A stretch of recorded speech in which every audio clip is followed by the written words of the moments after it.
पब्लिकने पळत होता पिस्टन भाऊ सकरा, तर 7 नंबर तासावरून पळत होता लक्ष्या आणि सुंदर. कोण झालं सेमीसाठी पात्र? मित्रांनो, आज एक भव्य दिवस आजच मैदान पार पडतंय. पेडगाव हिंद केसरी. पेडगावकरांचं एक आदत एक बैल मैदान आणि या मैदानातील गट क्रमांक 34 सुटला. या गट क्रमांक 34 मध्ये पब्लिकने म्हणजेच 1 नंबर तासावरून पळत होता पिस्टन भाऊ सकरा आणि याच गटामध्ये होता तास क्रमांक 7 वरती आगाशिवकरांचा लक्ष्या आणि विंगकरांचा सुंदर.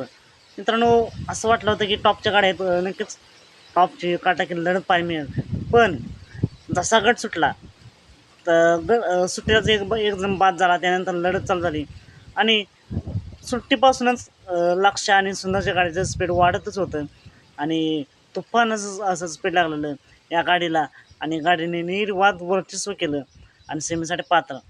आजच्या मैदानासाठी सीमेसाठी लक्ष्य आणि सुंदरला खूप साऱ्या शुभेच्छा. मित्रांनो, असेच निकाल पाहण्यासाठी आताच आपल्या चॅनेलला सबस्क्राईब करा, लाईक करा आणि शेअर करा. चला तर मग भेटूया पुन्हा एकदा नवीन अपडेट्स भन्नाट अशा नवीन व्हिडिओमध्ये.